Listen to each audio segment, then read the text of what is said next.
The food was still warm.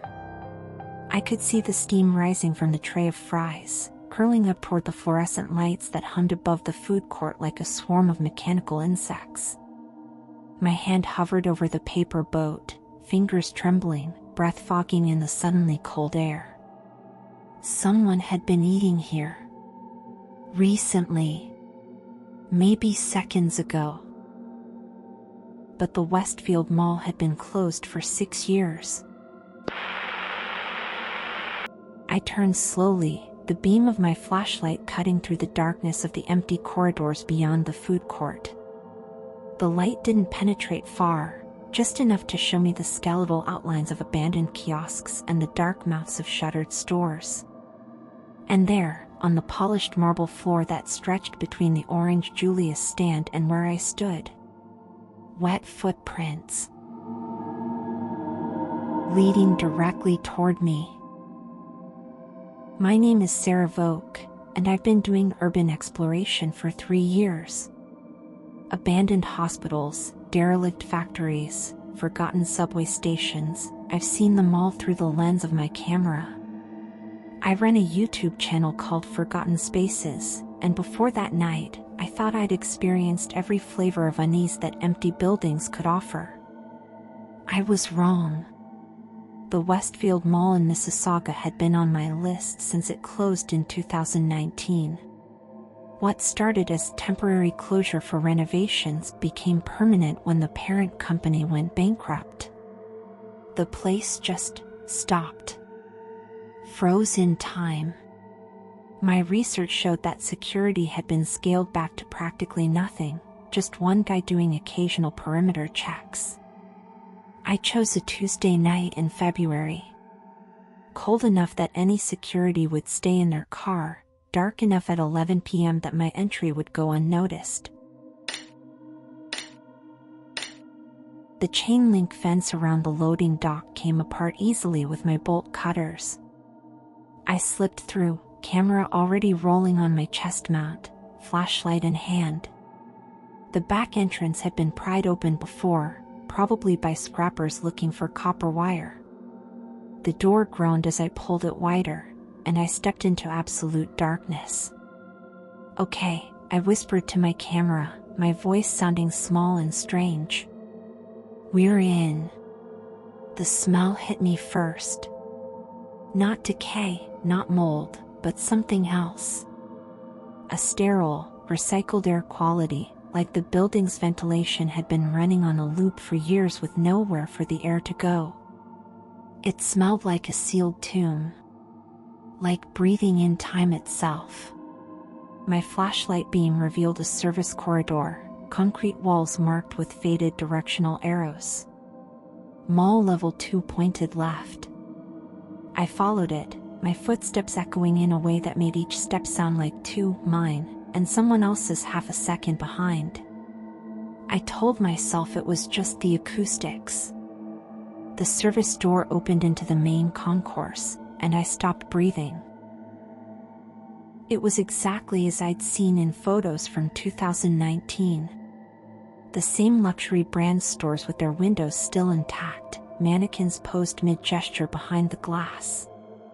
The same grand atrium stretching up 3 levels, skylights black with night above. The same marble floors, polished to a mirror shine, reflecting my flashlight beam in 1,000 fractured angles. But photos don't capture the weight of a space like this. The way the darkness seems to have mass, pressing down from the vaulted ceilings. The way your eyes play tricks, insisting they see movement in the peripheral shadows even when you know, nothing's there. I walked slowly into the concourse, filming everything. A Sephora with lipsticks still displayed on the counter. A bookstore with bestsellers from 6 years ago gathering dust in the window. A children's play area, the primary colored plastic structures like the bones of something that died young. That's when I heard it. Music. Faint, distant, but unmistakable. That generic, instrumental elevator music, the kind designed to be heard but not listened to. Smooth jazz without any of the sharp edges. It was coming from deeper in the mall, toward the east wing. I felt my pulse quicken. This was it, the kind of detail that made a video go from good to viral. "Do you guys hear that?" I whispered to the camera. "There's music playing somewhere in here." I should have left right then, but I didn't. I followed the sound. The East Wing had been the high-end section, Versace, Gucci, brands I'd never be able to afford. My flashlight swept across window displays where dust had settled on silk scarves and leather handbags in a fine gray shroud. But the music was getting louder, clearer. And then I saw the light. Ahead, around a corner, there was a warm glow spilling across the marble floor. Not the harsh beam of my flashlight, but the soft fluorescent wash of ceiling lights. Actual electricity, running in an abandoned building. My hands were shaking as I turned the corner. The food court spread out before me, impossibly bright. Every single light was on, the overheads, the menu boards, the decorative fixtures. The tables and chairs sat in neat rows, exactly as they had when the mall was operational. And on several of the tables, food. Fresh food. I approached slowly, my rational mind trying to supply explanations that wouldn't stick. Squatters? But the food was from the mall's own restaurants. I could see the branded packaging. A tray from Sparrow with a half-eaten slice of pizza. Orange Julius cups still sweating condensation. A Subway sandwich unwrapped, one bite missing. I reached out and touched the fries. They were warm. "What the fuck?" I breathed. The music was loudest here, coming from speakers embedded in the ceiling. That same looping melody, cheerful and mindless, playing for an audience that shouldn't exist. I panned my camera across the entire food court, documenting everything. This was insane. This was impossible. Someone had been here, maybe was still here, eating food from restaurants that had been closed for 6 years. That's when I decided to leave. I turned back the way I'd come, back toward the service corridor and the loading dock exit. My footsteps quick now, urgent, the beam of my flashlight jerking with my pace. I reached the entrance to the service corridor and grabbed the door handle. It didn't move. I pulled harder. The door was locked from inside the mall, which made no sense. These were emergency exits. They weren't supposed to lock from the inside. I threw my shoulder against it. Nothing.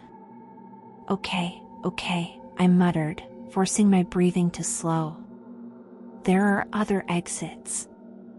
I headed back into the concourse, toward the main entrance I'd seen from the outside. The massive glass doors that used to welcome thousands of shoppers daily. My flashlight found them easily, but when I reached them, I saw that heavy metal shutters had been pulled down on the inside. There was no way to reach the actual doors. I tried every entrance I could find. The north entrance. The south parking lot doors. The emergency exits scattered throughout the mall. Every single one was either shuttered, locked, or both.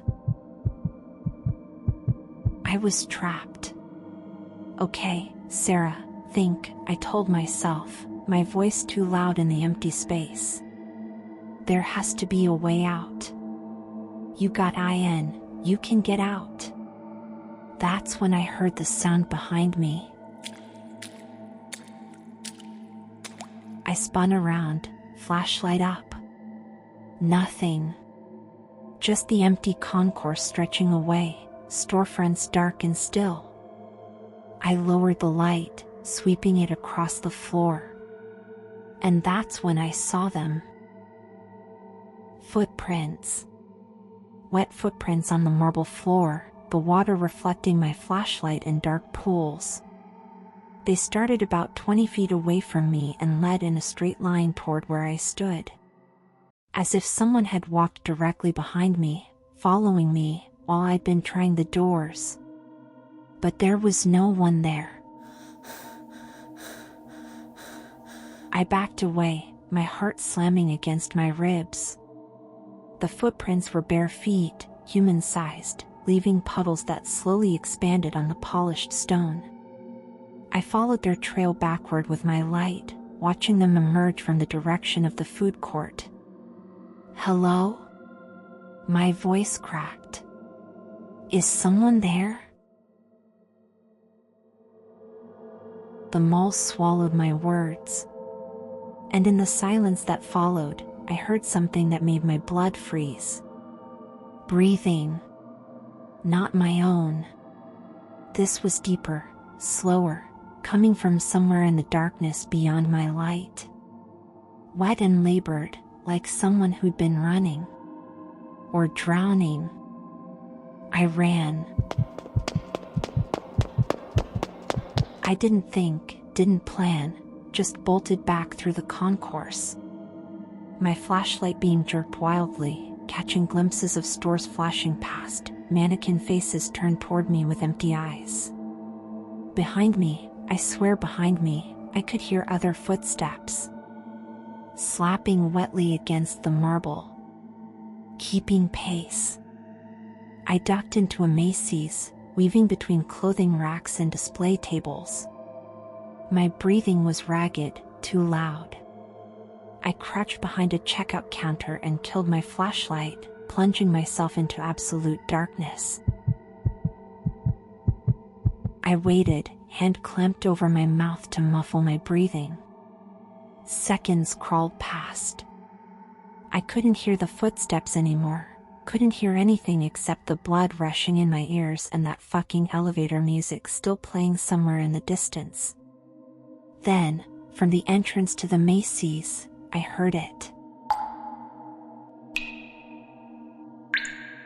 Something was standing just inside the store.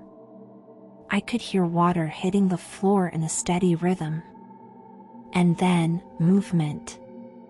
Slow, deliberate footsteps, wet and heavy, moving between the racks. Searching.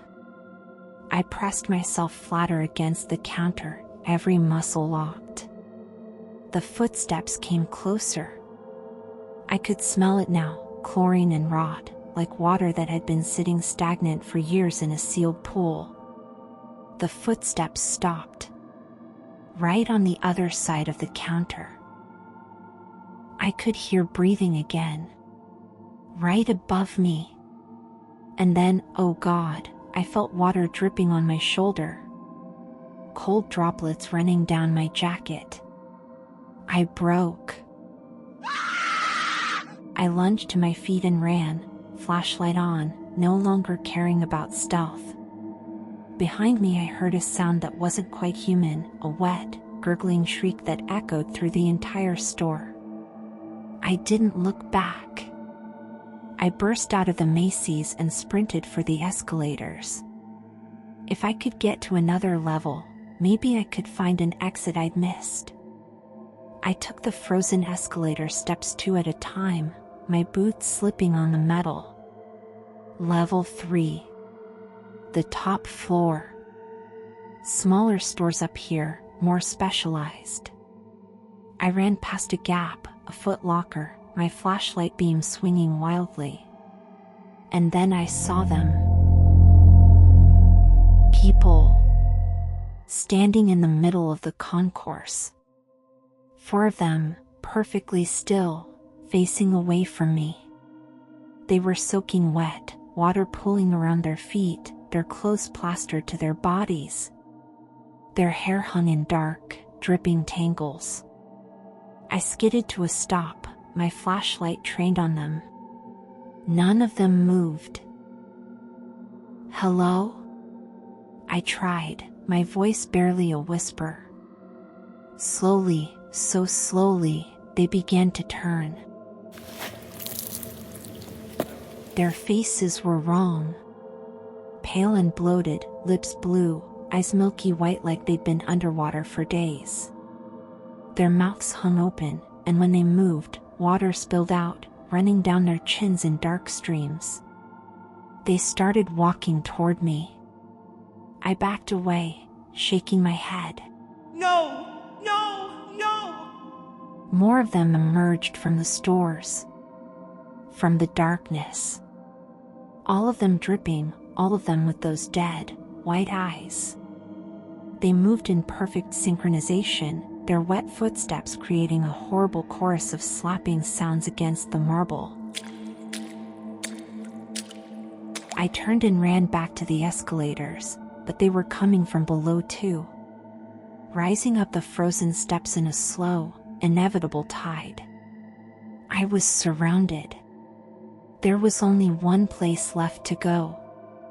The movie theater. The Cineplex entrance loomed ahead, its darkened box office windows like empty eye sockets. I crashed through the doors and into the lobby, the smell of old popcorn and carpet cleaner washing over me. Behind me, I could hear them coming. That wet, shuffling gait. That breathing. I ran past the concession stand, down the hallway lined with movie posters from 2019. Theater 7 door was open. I ducked inside and let the door swing shut behind me, then pushed against it with all my weight. They hit the door seconds later. The impacts made the whole frame shudder. I could hear them on the other side, could hear water seeping under the door, pooling around my feet. I backed away from the door, into the theater itself. My flashlight revealed rows of empty seats, a blank screen at the front. I was trapped. This was it. There was nowhere else to run. The pounding stopped. Silence fell, heavy and complete. I stood in the middle of the theater, turning slowly, my flashlight sweeping across the seats. Nothing. They were gone. Then the screen flickered to life. I spun toward it, my light forgotten. The screen showed security camera footage, black and white, grainy. I recognized it immediately. The mall. The Westfield Mall. But not abandoned. This was from when it was operational, people walking through the concourse, shopping, laughing. The timestamp in the corner read, March 15th, 2019. The last day before it closed. I watched as the footage sped up, showing the mall emptying out, lights turning off, gates being pulled down. But then, the food court. The camera angle switched to show the food court, and I saw them. Those same people. They were eating, talking, living. And then, as I watched, the sprinkler system activated. Water began pouring from the ceiling, but it didn't stop. It kept coming, flooding the food court, rising up past the tables, past the chairs.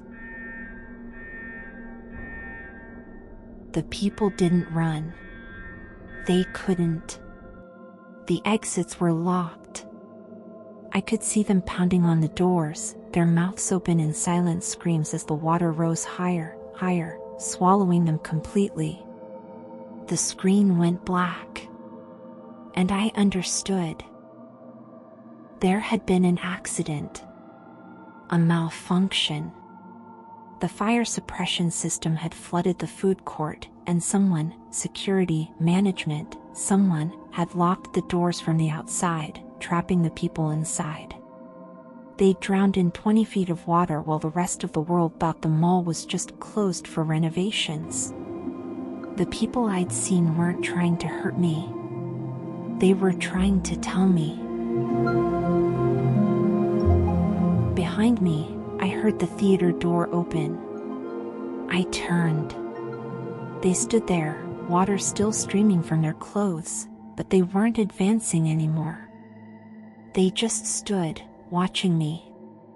Waiting. One of them, a woman in a mall employee uniform, raised her hand and pointed. Not at me. At the emergency exit sign, glowing red in the darkness at the side of the theater. I walked slowly toward the exit, my eyes never leaving them. They didn't move, didn't follow. Just watched with those milky eyes as I pushed open the emergency door. A stairwell. Leading down. And at the bottom, I could see it, a door with daylight bleeding around its edges.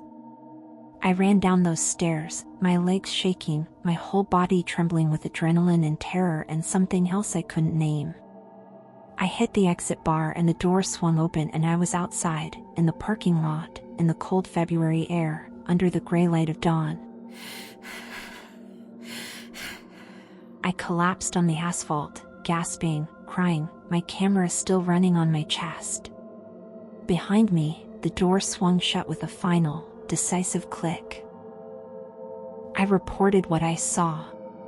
Showed the footage to the police. They investigated, and they found them. 5 bodies in a sealed maintenance room adjacent to the food court, the room that had flooded when the sprinkler system malfunctioned. The same room that had been marked as cleared in the final inspection before closure. The deaths were ruled accidental. The families got closure. The mall is being demolished next month.